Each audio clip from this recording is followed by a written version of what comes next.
Donc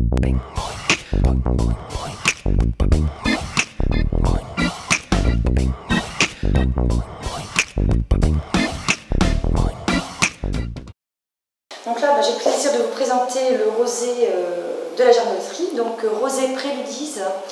Donc un rosé issu du Cabernet Franc, hein, comme pour les rouges.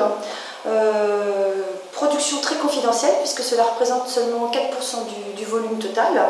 Donc un joli rosé sec et fruité qui est un rosé de saignée. Donc simplement on saigne les cuves, c'est-à-dire qu'on laisse macérer seulement quelques heures, voire 1 à 2 jours, de façon à obtenir une jolie couleur rosée. Puis la vinif continue comme un blanc sec. Donc on a vraiment choisi d'avoir un rosé sur le fruit avec un joli gras. Donc on laisse un tout petit peu de sucre résiduel pour avoir ce charnu qui est très très agréable en bouche. Et puis une bonne acidité pour obtenir un rosé rafraîchissant. Donc voilà, un rosé comme son nom l'indique, Préludise, de prélude au repas. Comme apéritif, pour les entrées de charcuterie, de crudité, et puis pour tout un repas, puisqu'il est gourmand, Préludise, gourmandise, donc on peut très bien le servir toujours avec autant de fraîcheur sur des viandes blanches grillées, des viandes froides, etc. Il aura sa place à tout moment du repas pour tous les moments d'été. Voilà. Alors donc la cuvée MR. On est sur une jolie cuvée très représentative de l'appellation.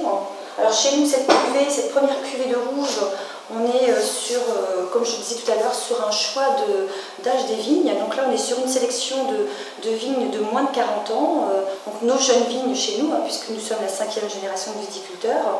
Et là, dans ce choix, on recherche surtout la typicité de l'appellation, c'est-à-dire un joli Saint-Nicolas de Bourgueil sur le fruit, sur l'élégance.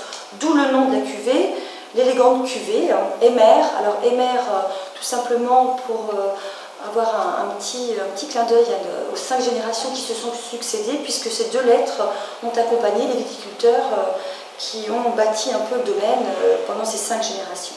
Donc une jolie cuvée qui en général nous flatte par son nez puisqu'elle est très très fruitée et qui surtout ne déçoit pas puisque ce fruit on le retrouve toujours en bouche. Donc en fonction des millésimes on aura plus ou moins un charnu mais toujours beaucoup d'élégance et puis une jolie finesse qui est due toujours à cet élevage en les fûts de châtaignier dont je parlais tout à l'heure qui permet d'arrondir les tanins et de donner cette élégance au vin. Donc une cuvée qui est vraiment très facile à servir. Je dis toujours que c'est la cuvée à avoir dans sa cave parce que température un peu fraîche, donc température de cave, 13 degrés, on va sortir la bouteille, elle sera prête à être dégustée avec viande blanche, viande grillée, viande rouge. Et puis pour un repas un petit peu plus élaboré, on la servira un tout petit peu plus chambrée. Elle aura également sa place avec des arômes un petit peu plus ouverts et une longueur en bouche un petit peu plus persistante puisque la température va faire son effet. Donc voilà, un vin à déguster comme un vin de soif, comme disait Jean Carnier. Alors la deuxième cuvée disponible au domaine, en rouge. Donc toujours par choix d'âge des vignes, nous sommes sur la cuvée de vieilles vignes. Donc des vignes âgées de plus de 60 ans, les plus vieilles en ont 80. Donc récoltées à la main. On est sur une parcelle qui produit très peu, donc on a vraiment une jolie concentration au niveau des baies. Donc la vinification est exactement la même que pour la cuvée MR. La différence vient au niveau de l'élevage, où là, l'élevage en fût de châtaignier est un peu plus long. Là, elle est de 6 à 8 mois. Donc la particularité de cette cuvée au niveau de la production, c'est qu'elle n'est pas produite tous les ans. On sélectionne vraiment les millésimes de façon à avoir toujours à peu près une qualité constante. Donc si le millésime ne convient pas, on ne produira pas de cuvée concerto. Donc cette cuvée concerto, elle est toujours commercialisée 2 ans après la récolte parce que de par son charnu, son caractère, elle a besoin d'être élevée un petit peu plus longtemps et de vieillir un peu de façon à plaire au niveau du palais et charmer les papilles. Donc c'est une cuvée qui va être plutôt sur la complexité au niveau des arômes. De même en bouche, ce sera un charnu, mais toujours dans la typicité d'un Saint-Nicolas, mais avec beaucoup de complexité. On sera sur le côté un peu épicé, un peu poivré. C'est une cuvée de repas, hein, c'est-à-dire que là, la cuvée concerto, c'est le Saint-Nicolas qu'on va servir lorsqu'on a invité du monde un soir et qu'on a cuisiné vraiment quelque chose de goûteux et qu'on aura préparé un repas pour charmer ses convives. Donc là, la particularité de cette cuvée, c'est vraiment le velours. Donc la complexité et le velours. Donc on aime à la déguster, à la garder en bouche et sentir ce côté velouté qui vient chatouiller les papilles. Alors concerto, c'est le nom de la cuvée, tout simplement parce qu'en général, le concerto, c'est une œuvre écrite pour un soliste virtuose qui peut jouer seul face aux membres de l'orchestre. C'était une façon pour nous de dire, ben voilà, chez nous, notre soliste, c'est cette parcelle de vieille vigne qui produit donc ce divin nectar que l'on va sélectionner à part, que l'on va mettre en bouteille à part, garder et puis donc produire pour cette cuvée concerto. Donc on a un petit texte qu'on aime bien lire, qui est d'ailleurs écrit au dos de la bouteille et qui permet de bien sentir dans quelles conditions il faut déguster cette cuvée. Donc cette cuvée concerto, c'est un moment d'émotion, une mélodie du palais. Voilà comment vous devez déguster la cuvée concerto, en imposant le vide dans votre raison et en laissant vos sens s'extasier en purs épicuriens. À la vôtre.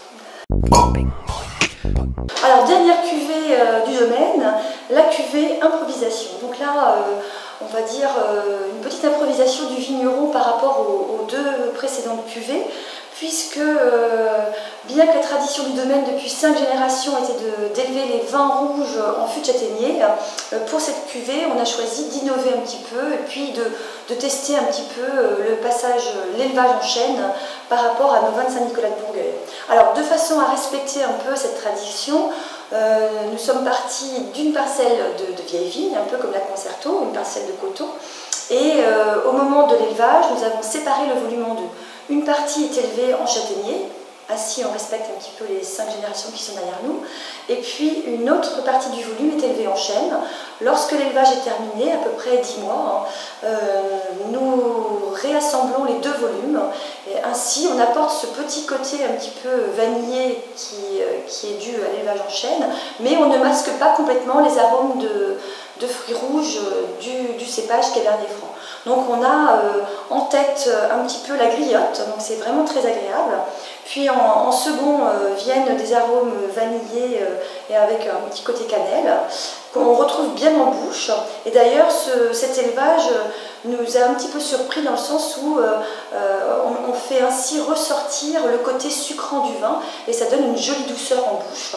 Comme la concerto, on a un côté un petit peu qui pâlisse un peu le palais, donc un petit côté velours. Et on est sur des notes complètement différentes de l'appellation Saint-Nicolas. On est bien sûr sur une cuvée très originale qui improvise un petit peu par rapport à l'appellation, mais qui a son charme et qui se doit d'être dégustée dans des conditions un peu différentes puisqu'elle est très très parfumée, elle a vraiment une très grande personnalité. Donc nous, on propose de la déguster tout simplement un peu comme les gens du Nord, en apéritif, voilà, au début du repas, où là on va profiter vraiment de ses arômes et de sa complexité, et surtout de sa longueur en bouche, sur une cochonaille, et puis ou des jambons italiens, ce sera très très sympathique. Et puis ensuite, on la servira tout simplement sur une viande rouge fleur de sel, où là on n'essaiera pas de faire un mariage, mais on laissera plutôt cette cuvée prendre le dessus et voilà, et rester un peu la dominante du repas. Voilà. Alors aussi le côté original, pourquoi pas, pour ceux qui ont envie d'innover, sur un bon gâteau chocolat noir, ça passe très très bien également. Voilà. Donc température de service, comme la concerto, 15-16 degrés, plutôt chambré.